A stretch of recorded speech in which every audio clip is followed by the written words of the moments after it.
એકવાર ભગવાનની અદ્ભુત લીલા તને પરીક્ષિત સમજાવું કે એ જે લીલા છે કાલી નાગને નાથ્યો ને એ કાલી નાગે જે છે એ યમુનાજીનો એક ધરો હોય છે, એ ધરાને વિષથી પ્રદૂષિત કરી દીધો હોય છે.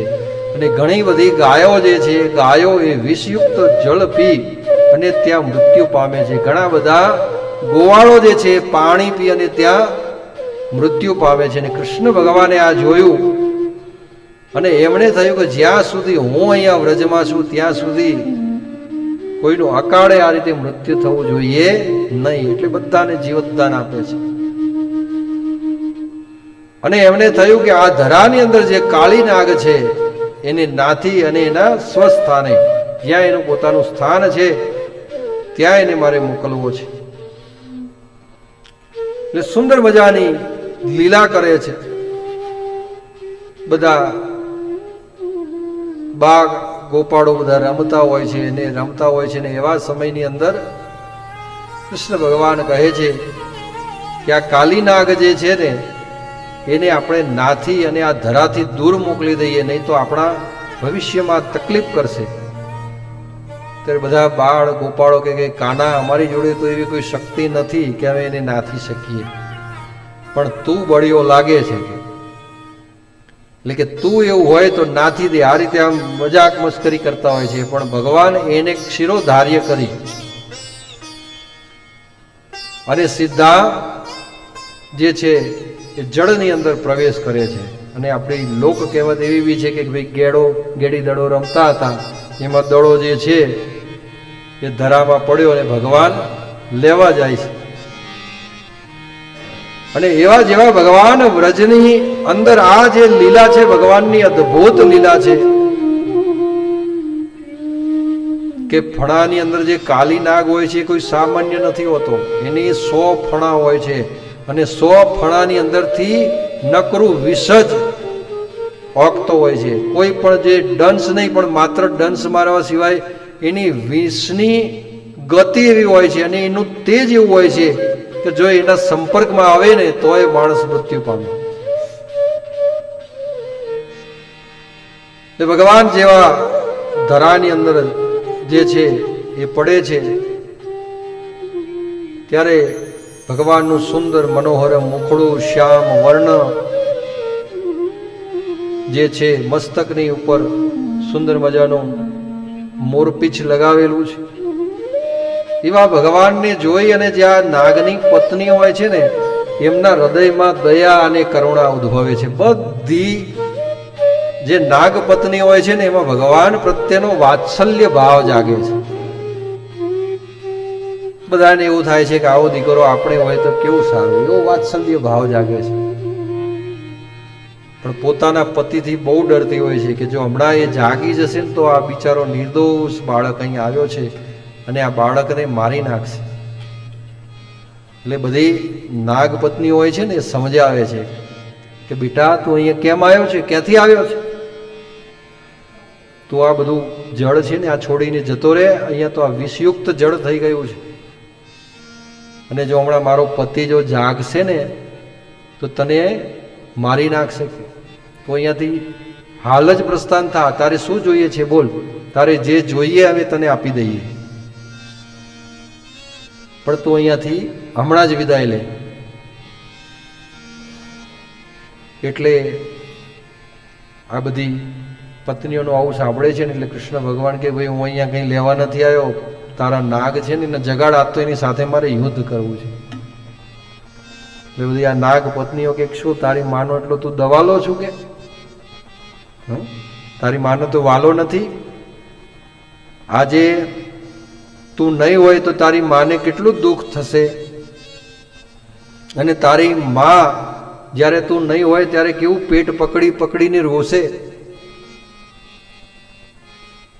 કારણ કે જેને જન્મ આપ્યો હોય એની ખબર હોય, નાગપત્નીઓને માતાની પીડા ખબર હોય, છોકરો જતો રહે તો માને કેવી પીડા થાય. અને આ જગતમાં આપણે આવ્યા છીએ અને આપણે જ્યારે ન હોઈએ ત્યારે જેને જે પ્રમાણેનો સ્નેહ રાખ્યો હોય ને એને એ પ્રકારે સાંભળીએ આપણે. માતાએ ઉદરમાંથી જન્મ આપ્યો હોય તો પેટ પકડીને માતા રોતી હોય. આ નાગપત્નીઓ કંઈ ખોટું નથી કહેતી. એમાં કબીરજીને સુંદર મજાનું એક ભજન છે. અશ્વિનભાઈ, અવિનાશભાઈ, કે જગતમાંથી આ જીવ જતો હોય છે ત્યારે જીવ કઈ રીતે રડતો હોય છે. આમ જે સગાવાલા હોય ને કેવી રીતે રડતા હોય છે કે માતાએ ઉદરથી જન્મ આપ્યો હોય ને એટલે પેટ પકડીને માતા રોવે. કે પેટ પકડ કર માતા રોવે, બાહ પકડ કર ભાઈ. પેટ પકડ કર માતા રોવે, બાહ પકડ કર ભાઈ. લપટ ઝપટ કર પિયા રોએ, લપટ ઝપટ કર પિયા રોએ. હંસ અકેલો जाए मन फूला फूला रहे जगत में कैसा नाता रे. मन फूला फूला रहे जगत में ऐसा नाता रे. मन फूला फूला रहे जगत में कैसा नाता रे. मन फूला फूलाए जगत में ऐसा. એટલે આ નાગપત્નીઓ કહે છે કે તારી માતા જે છે ને પેટ પકડી પકડીને રોશે, એટલે અમે તને વિનંતી કરીએ છીએ કે તું અહીંયાથી જતો રહે.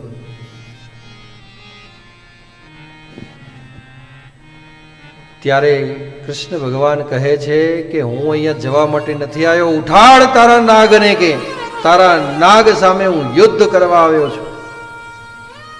અને આદ્ય કવિઓએ સુંદર મજાની, અમે નરસિંહ મહેતાએ સુંદર મજાનો જે કહેવાય પ્રભાતિયું જે છે, પ્રભાતિયું ગાયેલું છે. એ જળ કમળ છાંડી જાનિવાળા સ્વામી અમારો જાગશે જાગશે તને મારશે મને માર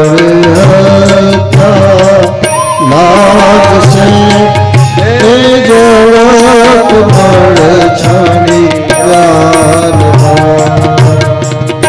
કહે બાળક તું મારા ગમૂલો કે તારા પેલીએ ગણાવ્યો.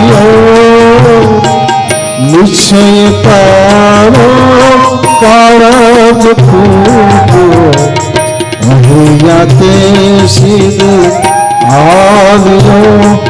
એ જળક મળ છાડી આમ એટલું બધું કહ્યું કે ઉઠાડ તારા નાગને. અને એવામાં આ સંવાદ ચાલતો હોય છે ને, નાગ ઉઠી જાય છે.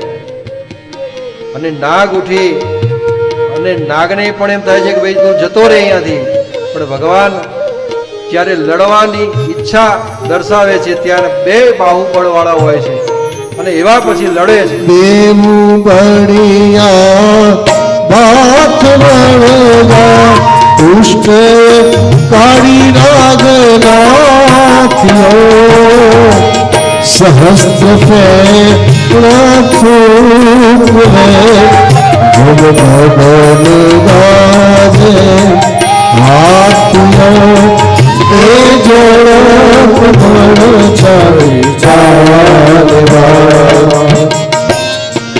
આ બંને એવા પાથે વળીને લડે છે ને સીધું નાગ હોય છે. નાગનું પૂંછડું જાલી અને ભગવાન ધીમે ધીમે ધીમે સીધા જે નાગની 100 ફેણો હોય છે એના ઉપર બેસી જાય છે.